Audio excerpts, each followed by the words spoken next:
What up, guys? It's your boy Nerdy Red 23. How is everybody doing out there? I'm here to talk about the one and only, and I mean it, one and only, Tupac's All Eyez On Me, his fourth album. Check this out, y'all. A double LP right here. Well, 4 LPs, actually. And he made 27 tracks on this album, man. And this was his final to be released during his lifetime when he was alive of today from 30 years ago. Man, 30 years? This is still a classic, man. Come on now. It's Tupac. And that's my all-time favorite right there. I'm going to be on the real with that. So, anyways, it was released of today, 30 years ago, just 7 months before his demise by Death Row Records and Interscope Records with distribution handled by Polygram. The album features guest appearances from Dre and Snoop, Redman and Method Man and Nate Dogg and Kurupt and Daz and E40, Casey and JoJo, and the Outlawz, among others. And it was produced by Shakur alongside a variety of producers including DJ Quik, Johnny J, Dr. Dre, DJ Bobcat, and Daz, and Mr. Dalvin, DJ Pooh, DeVante Swing, and among others. So the album was mixed by DJ Quik, and it was the only Death Row / Interscope release that was distributed through Polygram in the US. So a gangsta rap album, Tupac raps about his experience of living in poverty and luxury. Critics particularly note that Pac widely diverges from the social and political consciousness of his Tupacalypse Now and Strictly for My and Me Against the World. And the album includes the Billboard Hot 100 #1 single, How Do You Want It, with Casey and JoJo, and California Love with Dr. Dre and Roger Troutman. So, more to it. Oh, excuse me. Oy boy. Okay. As I was saying, and the hip-hop ballad, I Ain't Mad At Ya, along with the Snoop collaboration to Amerikaz Most Wanted, A Gangsta Party, as a promotional single. And it featured 4 singles in all of the most of, Pac's albums. Moreover, All Eyez On Me made history as the first ever double full-length hip-hop LP right here, released for mass consumption globally. And this album sold 6 billion copies. Man, no wonder why Tupac is still getting listened to worldwide. And I'm still listening to his records too, especially this one right here. 30 years, man? Still a classic. I'm going to let y'all know. I've been listening to Tupac ever since I was a middle school kid. Well, I heard it in elementary, but then, my mom didn't let me collect, records like this when I was a kid. I know. If you would have grew up around my mom, you would have known what my mom was about. R.I.P. I miss her every day. But she knew that I love the great rap music, man. I love this kind of rap music better than today's, to be honest. I mean, I like some today's. But okay, anyways, let's just get back to what I'm saying. So the album was the second album by Pac to chart at #1 on both the Billboard 200 and the top R&B hip-hop albums chart, selling at 566,000 copies of the first week. And 7 months later, after Pac was, assassinated, taken too soon in a drive-by shooting in Vegas, the album won the 1997 Soul Train Music Award for Rap Album of the Year posthumously. And more to it, excuse me. And it was also posthumously nominated for the Best Rap Album at the 39th Grammy Awards in 1997. And Shakur also won the award for Favorite Rap Hip Hop Artist at the American Music Awards of 97. Upon the release, All Eyez On Me received instant critical acclaim, and it was praised for its innovation in the rap genre, and it has since been ranked by critics as one of the greatest hip-hop albums, as well as one of the greatest albums of all time. And it was certified diamond by the Recording Industry Association of America in 2014, and this, with shipments over 5 million copies. Each disc in the double album counted as a separate unit for certification, and in 2020, it was ranked 436 on the Rolling Stones updated list of the 500 greatest albums of all time. And more to it,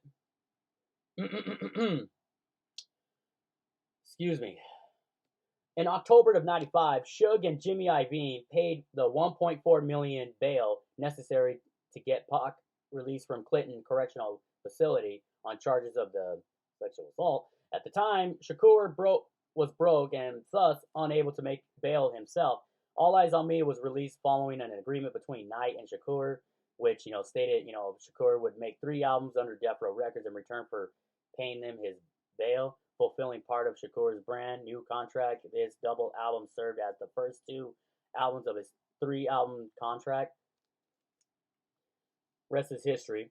So, more to it. We already know the guest appearances. We already know that we had Snoop and Dre and Quik. Well, Quik producing the Heartz Of Men on here. He definitely did produce on here, but it's just crazy that only Dre only produced 2 tracks. That's the only thing. Only California Love and Can't See Me. So, oh boy. Just trying to take my breath here. Sorry about that. So, you also got Rappin' Forte on the Only God Can Judge Me. And of course, the Outlawz being on Tradin War Stories. That's one of my favorites. I really love this album, man. I don't care what nobody says. This album is still classic. 6 billion copies. And I'm going to let y'all know on a side note, Holla At Me, the song Holla At Me, right after Shorty Wanna Be a Thug, right there. Yeah, right there. Where I have my finger pointed at, Holla At Me. If little do you know, he was calling out Stretch. He really was.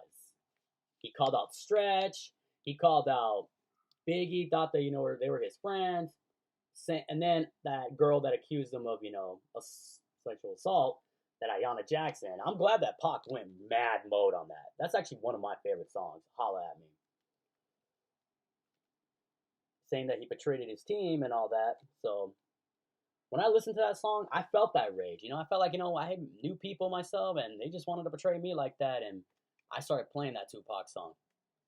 I mean, anything with Tupac, I showed that mad rage. I was just going real. But this is definitely one of my favorite records by Tupac. 30 years, man. Still an incredible classic. And I'm still bumping it. No matter what. And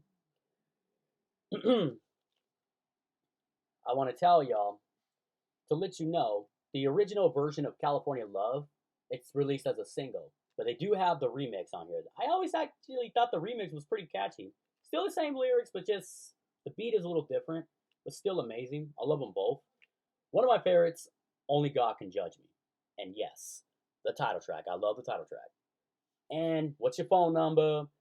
Heartz Of Men, No More Pain, Life Goes On, and Got My Mind Made Up. That's what the Dog Pound and Method Man and Redman, and All About You, Ambitionz Az A Ridah. Man, I just love this album, man. There's no other words to explain. It's just an amazing classic. Tupac's legacy lives on forever. Forever. I'll show y'all the LP. Peep this. Super dope.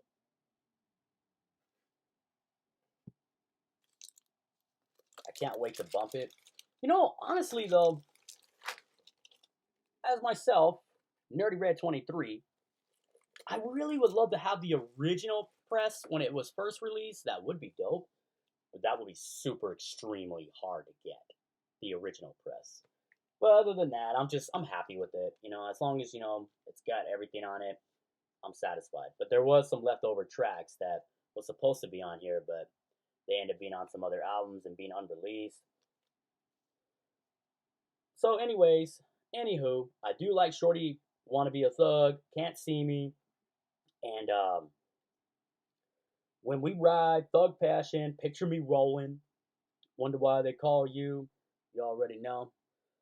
Checkout Time, Ratha Be Ya, and then the title track I already mentioned, Run the Streets, Ain't Hard to Find, with E40 and Be Legit, the whole entire guest on there.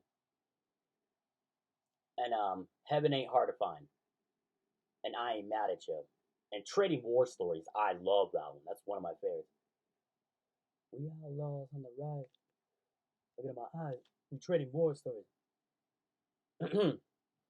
Love that song. And of course, only God can judge me. Perhaps I was blind to the fact, stabbed in the back. I couldn't trust my own homies, bunch of dirty facts. Will I succeed? Paranoid with the wind. Focus, focus, what I'm focused and I'm trying to see. And in my mind, I'm a blind man doing time. Look through my future because my past is all behind me.